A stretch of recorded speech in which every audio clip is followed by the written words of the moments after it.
सरकार सिर्फ मुसलमानों पे पॉलिटिक्स कर रही है। इसको लगता है कि बस मुसलमानों को टॉर्चर करेंगे तो पूरा समाज डर जाएगा और हमें 24 में वोट देगा।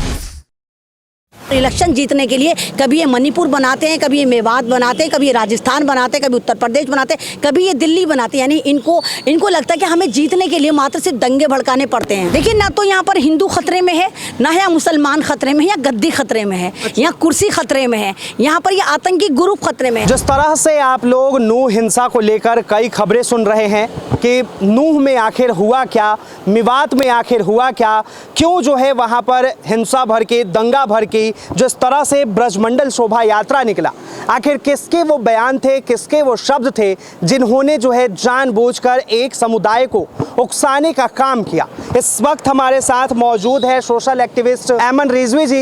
इनसे जुड़ते हैं, बातचीत करते हैं कि आखिर इनकी क्या राय है। Ma'am, Delhi up to date में आपका बहुत बहुत स्वागत। शुक्रिया बहुत बहुत। ऐमन जी, क्या कहेंगी आप जिस तरह से नूह के अंदर जो है पहले तो दंगा हो जाता है इसको लेकर?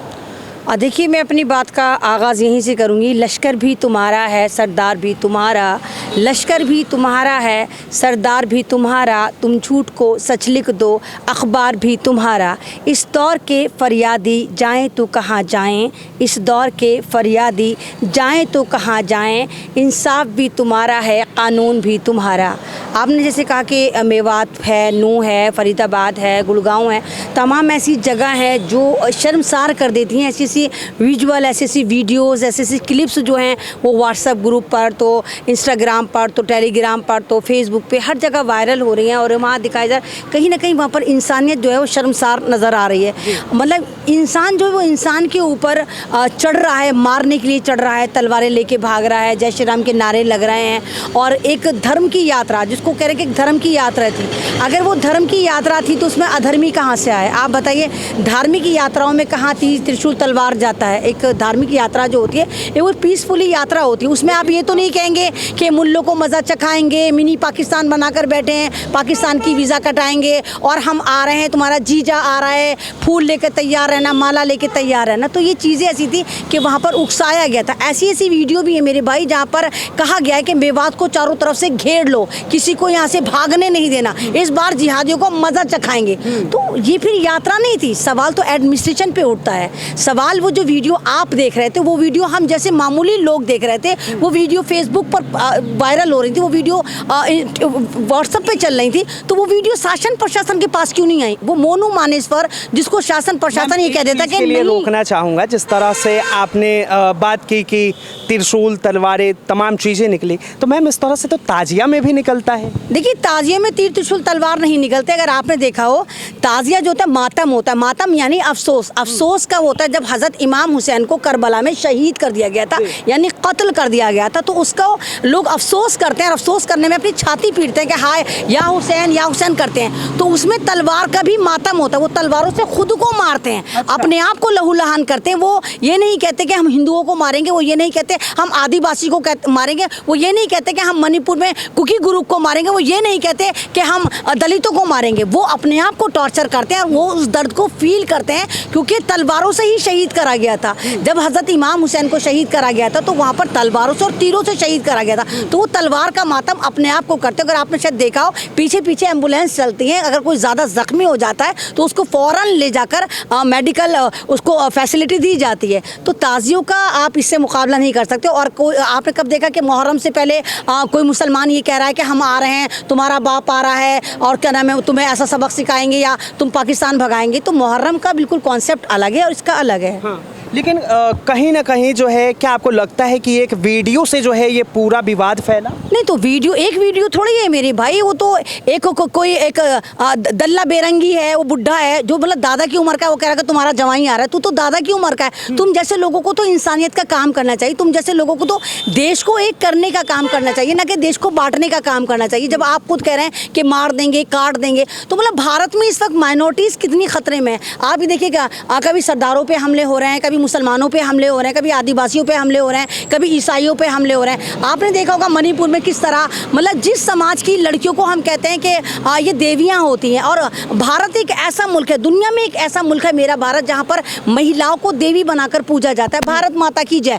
पाकिस्तान माता की जय तो नहीं होता, अमेरिका माता की जय तो नहीं होता, तो भारत माता की भी जय होती है। चंडी भी माँ होती है, दुर्गा भी माँ होती है, अम्बे भी माँ होती है, और मतलब तमाम देवियाँ जो तमाम की तमाम औरत होती हैं, और उसी औरत को आप नंगा करके घुमा रहे होते हैं, और फिर आप मतलब दादागिरी से कह रहे होते हैं कि नहीं, और सजा भी किनको मिलती है, जिन्होंने वीडियो बनाई होती। तो क्या अब इस देश में जो है आपको क्या लगता है, हिंदू खतरे में है या मुस्लिम खतरे में? देखिए, ना तो यहाँ पर हिंदू खतरे में है, ना यहाँ मुसलमान खतरे में है, या गद्दी खतरे में है, यहाँ कुर्सी खतरे में है, यहाँ पर ये आतंकी ग्रुप खतरे में है, ये आरएसएस खतरे में है, ये जो बजरंग दल खतरे में है, विश्व हिंदू परिषद खतरे में है। अगर शायद आपको नहीं मालूम, अगर आप लोग स्टडी करते होंगे कि अमेरिका की एक ऑर्गेनाइजेशन है CIA, गवर्नमेंट ऑर्गेनाइजेशन है, उसने 3 भारत के इंस्टीट्यूशन को एक तरह का मिलिटेंट ग्रुप घोषित कर दिया। मिलिटेंट का मतलब होता है आतंकवादी ग्रुप। उसमें आरएसएस भी है, बजरंग दल भी है, और शिवसेना भी है, और वहाँ पर बाकायदा रिपोर्ट्स चल रही है कि भारत में मुस्लिम समाज को चिन्हित करके टारगेट करा जा रहा है। वहाँ पर जो रिपोर्ट है, 2 रिपोर्ट मारी जा रही है, एक मेवात की मारी जा रही है और एक वो ट्रेन वाली मारी जा रही है, क्योंकि दोनों हादसे एक साथ हुए। ये तमाम के तमाम 31 तारीख में हुए, और वहाँ पर आपने देखिए कि एक रेल में पुलिस कर्मचारी जो हमारी सिक्योरिटी के लिए होता है, वो बाकायदा अपनी सर्विस रिवॉल्वर से मुसलमानों को चिन्हित करके मार रहा होता है। नाम पूछकर कहता है कि योगी मोदी को अगर वोट देना होगा तो भारत में रहना होगा, नहीं तो मुल्लो पाकिस्तान जाओ। लेकिन उसने जो है अपने एक साथी को भी गोली मारी। नहीं तो साथी को इसलिए गोली मारी ना, साथी ने कहा तू कर क्या रहा है। अच्छा। वो बड़ा ऑफिसर था, उसने कहा तू कर क्या रहा है। जब उसने उसको रोका तो वो इतना दरिंदा, इतना हैवान हो गया था, उस पर धर्म की अफीम इतनी चढ़ गई थी कि वो इतना अंधा हो गया था कि उसने अपने साथी को भी मारा। और उसको पता था कि उसके पास जो एक गोली होती है, जो बुलेट होती है, उसकी क्वांटिटी कम थी। अब उसने अपने साथी को मार के उसकी भी सर्विस रिवॉल्वर लेके 32 राउंड फायर करे, और कहीं कोई कंपनसेशन नहीं, कहीं मोदी जी ने कोई खेद व्यक्त नहीं करा, कोई स्ट्रीम चैनल ने कोई खेद व्यक्त नहीं करा, कोई अनाउंसमेंट नहीं हुआ, कोई सरकारी नौकरी अनाउंसमेंट नहीं हुई। तो ये तो दर्शाता है कि भारत में आप तमाम जितनी भी माइनॉरिटीज़ हैं उस पर जुल्म कर रहे हैं, और लगातार जुल्म कर रहे हैं, और धर्म की आड़ में कर रहे हैं। आप तीर त्रिशूल तलवार गाय गोबर मंदिर मस्जिद पर पॉलिटिक्स नहीं कर सकते, क्योंकि मेरा भारत धर्म पे नहीं चलता है। मेरा भारत एक संविधान पे चलता है, और सबसे खूबसूरत माना जाता है, और दुनिया का सबसे बड़ा लोकतांत्रिक देश माना जाता है। और इसमें सन 2014 के बाद ऐसा क्या होता है कि धर्म संकट में आ जाता है, हिंदू राष्ट्र बनाने की डिमांड हो जाती है, किसी भी मस्जिद में जाकर मतलब ये सारे नफरती चिंटू चढ़ जाते हैं, कहीं कुरान जला रहे हैं, कहीं इमाम को मार रहे हैं। आपने देखा कि एक 19 साल के इमाम को किस तरह मार दिया जाता है मेवात में। वो 19 साल का इमाम आखिरी फ़ोन अपने घर अपनी बहन को करता है और कहता है कि बहन मैं सेफ हूँ, क्योंकि बाहर पुलिस वाले खड़े, बेशक दंगाई भी खड़े। उसके बाद फौरन वो दंगाई जो 200 की तादाद में थे मस्जिद में घुस जाते हैं, और उस इमाम को 19 साल के इमाम को मार देते हैं। अभिषेक नाम के लड़के की भी उसी में मृत्यु हुई। तो अभिषेक को किसी मुसलमान ने नहीं मारा।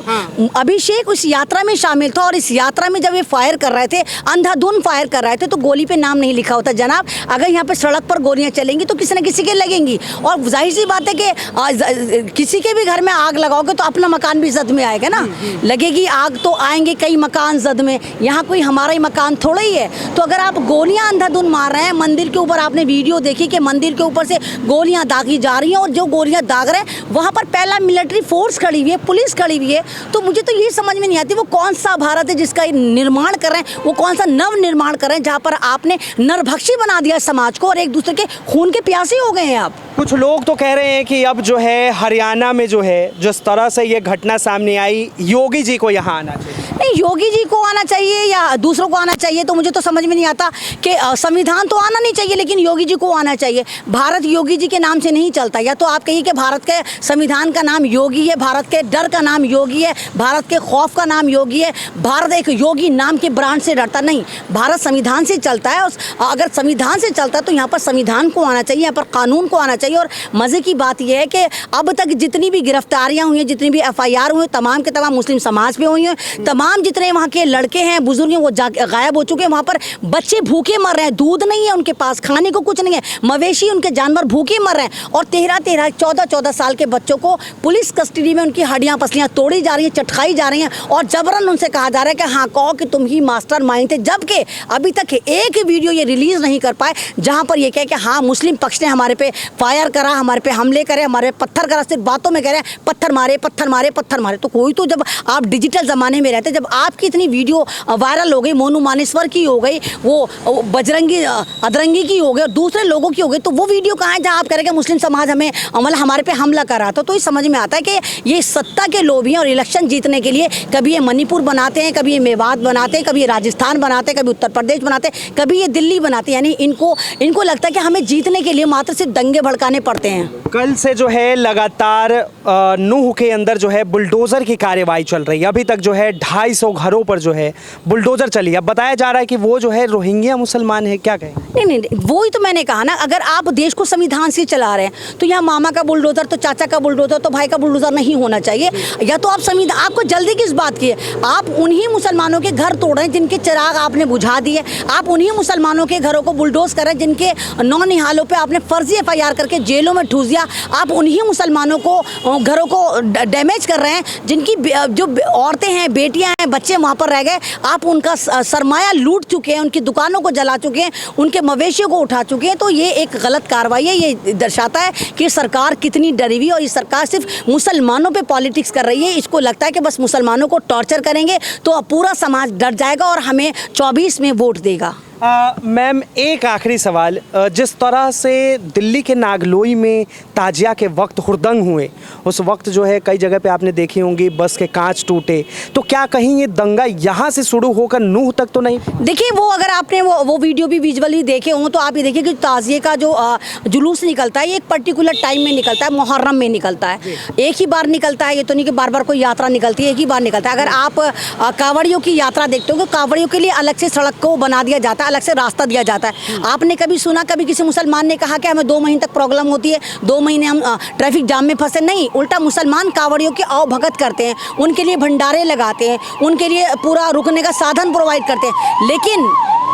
लेकिन ये जो आप ताज़िए वाली बात करें जो नागलोई में हुआ, इसमें देखिए कि एक आवाज़ वायरल हो रही, वो कह रहा देख देख देख अब इनके साथ क्या होगा, देख देख देख अब इनके कटुओं की, इन पे देख कैसे इनको होगा, देख देख इन पे लट बजेगा। तो वहाँ पर भी क्योंकि जो मुहर्रम का जुलूस था उसमें तमाम ग्रुप शामिल था। अब उसमें ये तो नहीं मालूम तो कौन घुसे थे, उसमें भी बाकायदा RSS ने अपने कार्यकर्ताओं को घुसाया था और बाकायदा पथराव हुआ था ताकि मुस्लिम समाज को एक तरफा टारगेट करा जाए। और आप देखिए कि वाकई ऐसा हुआ, हज़ारों की तादाद में मुस्लिम युवकों को पकड़ के जेल में डाल दिया गया और ना मालूम वो कब रिलीज होकर बाहर आएंगे।